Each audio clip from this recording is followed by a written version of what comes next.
I've been thinking a little bit this morning about something.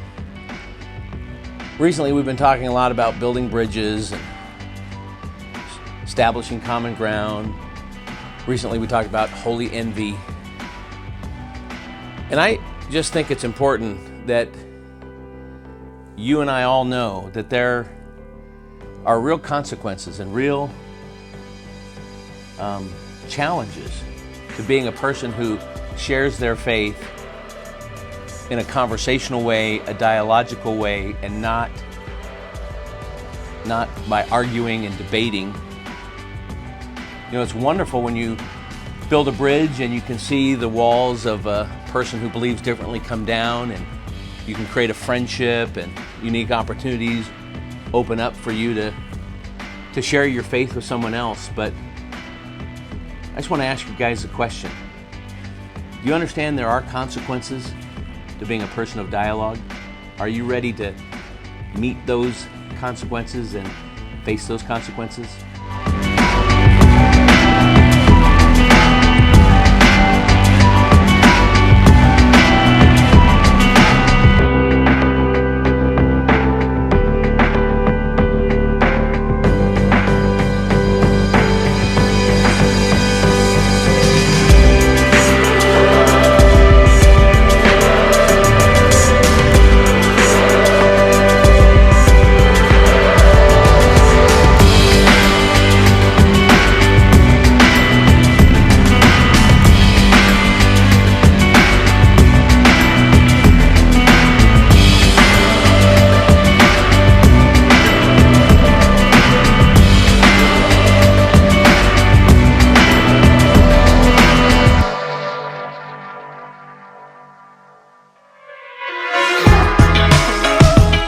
The course of the last 20-25 years, whenever something really cool has happened, a big event, a major opportunity, a high-level conversation, initially the response from people is that that's amazing, that's awesome. And it's very encouraging. I can totally remember that when we initiated the opportunity for Rabbi Zacharias to be the first evangelical Christian to speak inside the Mormon Tabernacle in over 105 years. Man, that was amazing. People loved that. It was miraculous almost. When I've shared about getting to know various general authorities of the Mormon Church, some of the apostles and members of the 70, or when I met with President Hinckley of the First Presidency, the president of the Mormon Church, or even getting to know our governor or working and serving our Attorney General. There are so many ways in which those kinds of really amazing opportunities that only God has orchestrated are celebrated and cause people to get really excited and encouraged, and it's wonderful. But I just spoke about consequences, and there have been consequences. There's an old phrase that says, success breeds contempt. And it seems like along the way, over these last 20 some odd years, that the more we've succeeded in building this bridge and advancing this dialogue, the more criticism we've gotten. And one of the most severe critiques that are leveled against us or against me is the whole idea that the only way that I could have this kind of opportunity and know these kinds of Mormon leaders, both politically and in the LDS Church, is because I've compromised. I'm a compromiser. I've sold out. I've gone soft. I'm weak. And I'm blown away by this, because I will tell you that over the course of the last 20 years, I have had way more conversations at a way deeper level with more people of influence and leaders within the LDS faith than I could have ever had if I would have chosen to turn each and every one of those opportunities, those unique opportunities, into some kind of theological battle or apologetic duel. If I would have said, for example, the day that I met Robert Millet, hey, when's the next time I'm going to ever know or have a chance to talk with the dean of the religion faculty at Brigham Young University? Maybe never. So I better go for the gusto. I better lay a big theological challenge on Dr. Robert Millet, my good friend in the making, and go for it. Well, That would have been the first and the last conversation I would have ever had with Robert Millett had I approached it that way. And Bob and I have talked about this.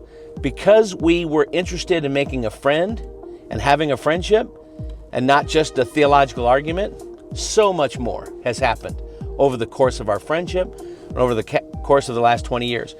We've had students talking with these, their student counterparts in Utah here during their spring break visits. This has been amazing. The LDS Church grants Standing Together the privilege of being the unique and only ministry that has access to the Institutes of Religion and to BYU to bring our evangelical college students into their midst and onto their campuses and to have conversations with them about theological issues.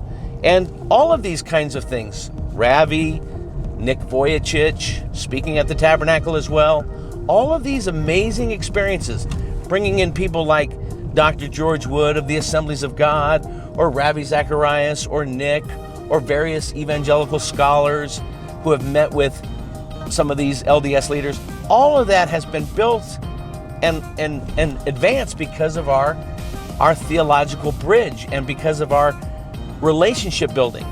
And yet that criticism has come that the only way that we're able to do any of that is because the Mormon Church is using us, because we're soft on our theology, because we're weak.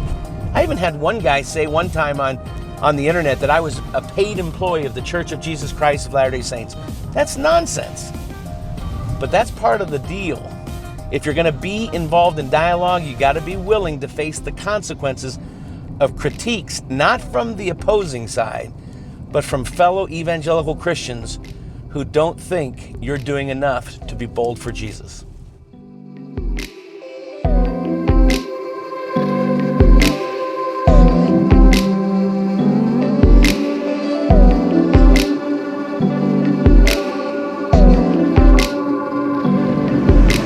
Because of the new kind of relationship and bridge that was being built to the Mormon community through Standing Together and our efforts here in Utah, we had the opportunity of extending an invitation to Ravi Zacharias to come and preach here in Salt Lake City.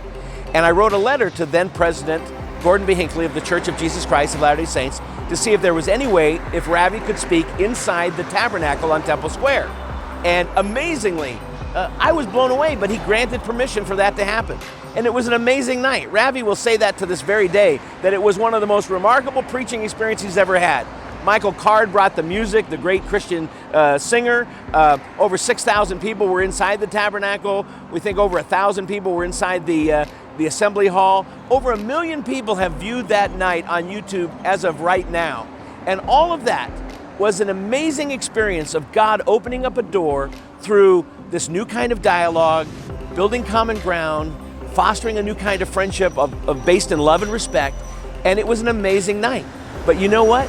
Ravi will say to you today that it was a night that he was more criticized for than any other single experience he's ever had as an itinerant minister in over 35 years. More people criticized him because he was compromising, because the Mormon Church was going to use him and take advantage of him and use his experience inside the tabernacle to say, oh, we're just like evangelical Christians now. Ravi Zacharias spoke inside our tabernacle. That was the criticism that he was getting from various sources on the internet and on some of the different radio programs. It's amazing. Ravi had great courage to come to Salt Lake City and preach inside the Mormon tabernacle and face those consequences. So the question I would ask for you, as you build a bridge to other people, are you willing to face those consequences?